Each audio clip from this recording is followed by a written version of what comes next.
Изградија куќи во населбата Речани за да избегаат од деградираната животна средина во Велес, но не идоа на нов загадувач. Најмалку 1000 жители во над 200 куќи, изградени по донесениот детален урбанистички план пред 2 децении, се соочуваат со загадување од инсталацијата на асфалтната база на јавното претпријатие Македонија Пат. Дел од жителите за сериозноста на проблемот напишаа во анкетата на генералниот повик на проектот Гласот на граѓаните, објавена на регионалниот веб портал ДумаМК. За загадувањето што им го нарушува здравјето и им го отежнува секојдневното живење во легално изградените куќи, дел од нив сведочеа пред камера. Жителката Лидија Костова вели дека 16 години живеат во изградена куќа на локација оддалечена околу 50 метри од асфалтната база. Куќата ја изградиле на сопствена земја што претходно била земјоделско земјиште, очекувајќи спас од загадениот Велес. Но очекувањата на незиното 6-члено семејство со 2 малолетни деца се изјавиле поради белиот чад што го дишат и прашината со кои се покриени дворот, куќата и покуќнината. Очекувавме дека овдека ние како пензионери, а и нашите деца живеат тука, дека ќе живееме во малку поеколошки добра средина. Видовме дека дури можеби е позагадено отколку во градот, затоа што се судруваме секој деневно со оваа прашини, со овие издувни гасови, кои што се навистина неиздржливи. Мислејќи дека ќе го избегнеме загадувањето во градот, наидовме на поголема загаденост од јавново претпријатие Македонија Пат. Дека работењето на асфалтната база им ја загадува средината во која живеат, потврдува и велешанецот Ацо Севдинов. Тој 27 години живее во населбата на земја што неговото семејство со генерации произведувало земјоделски производи.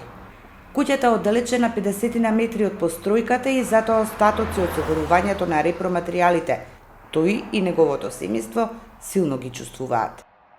Имаме и тоа голем проблем, преди тоа што секоја сабајнина кога се пушта базата на Македонија Пат, имаме многу јак мирис и имаме голема бела прашина што керамидите ни се покриени како да има слано од 2 сантима.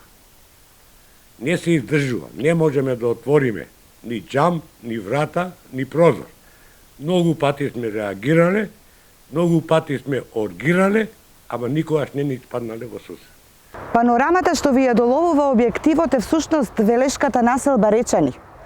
Таа е создадена со пренамена на земјоделско земјиште во градежни парцели. Одлуката ја носи Советот на општина Велес во мандатен период од 2000 до 2004 година. И тогаш и сега во овој дел од градот постои, функционира и работи асфалтната база на јавното претпријатие Македонија Пат. Во Речани живее и велешанецот Благо Индов.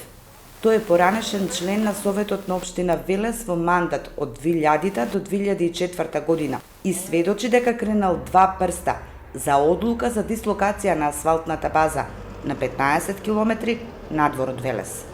Индов во изјавата за ДумаМК тврди дека асфалтната база неколку години не работела, но потоа се случил пресврт и постројката за асфалт повторно проработела. Тогаш се донесе одлука базата на Македонија Пат да се исели од тука. Помина одлуката на Советот и мислам дека се најде и локација негде доле под Хив, требаше да ја иселат. Меѓутоа, поради финансиски проблеми во Македонија Пат не може да ја иселат и рекоа дека нема воопшто тука да произведуваат асфалт, нема да ја пуштаат базата, него само ќе биде возен парк на ниво на Македонија Пат, ќе се оваа работна единица ќе биде тоа. Меѓутоа, после тоа што се случи, како се случи, базава постојано работи овдека и е неподносливо, прашина физичка има. Тимот на ДумаМК истражуваше и трагаше по одлуката за која што зборува Индов. За документот не знаат во одделението за урбанизам во општина Велес. Ни тие, ниту Министерството за транспорт и врски немаат дигитални бази на податоци. Од Министерството во телефонска комуникација, како одговор на испратени прашања, ни беше соопштено дека таков документ или бил или не бил испратен, но до тогашното Министерство за градежништво и урбанизам. Под предпоставка и да се случило испраќањето. Периодот од 2 и повеќе децении бил премногу долг за сега да може лесно да се најде. Постапката ја обременувало и спојувањето на ова министерство со второто за телекомуникации, пошто стана Министерство за транспорт и врски. На конкретното барање за решение на проблемот, отвореност и транспарентност покажа Велешката подружница на Македонија ПАТ. Ги стави на увид документите, а интегрирана еколошка дозвола за работа и резултатите од мерењата на сертифицирана лабораторија. Првиот документ е добиен на 22 мај 2017 година, а вториот е од 17 мај годинава. Асфалтната база редовно, согласно законската обврска, ја контролира работата на постројката преку мерење на квалитетот на воздухот. Резултатите од мерењата ги доставува до овластен еколошки инспектор. Дозвола интегрирана, таа не се добива така лесно, значи таа треба да се заслужи, не да се заслужи, него да се исполнат одредени критериуми за да ги добиеме. Треба да се направат и соодветни проценки кој е степенот или интензитетот на загадување, ако, поставувам прашање, ако постои таков интензитет што енормно влијае врз здравието на граѓаните и ја нарушува животната околина, тоа треба да ги направат стручни лица проценки во делот што ние тука правиме и колку е тоа опасно. Тоа е едното. Вториот дел е финансиските можности, дали може да дојде до промена, до дислокација. Редовните контроли ги прави лабораторијата Euromag Control од Скопје. Во мерењата направени годинава на 25 мај, резултатите покажуваат дека присуството на сулфур диоксид, јаглерод диоксид и азотни оксиди во воздухот кај инсталацијата е помалку од максимално дозволените концентрации за 29,17 мг на метар кубен воздух.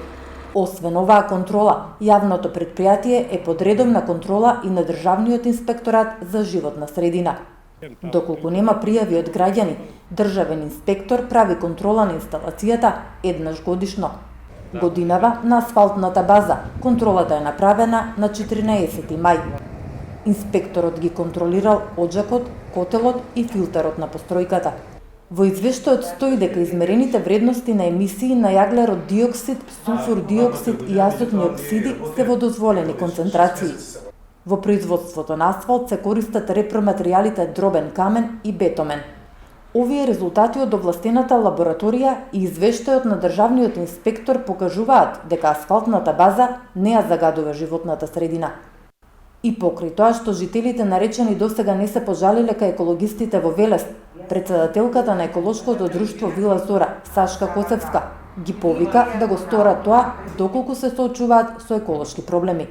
Екологистите имаат поставено 3 мерни станици во градот, кои го мерат квалитетот на воздухот и ги ловат еколошките инциденти. И трите мерни станици се поставени во насока на граѓаните, реакциите од граѓаните. Значи една има во центарот, една има во Шорка и една има поставено кај Саатот.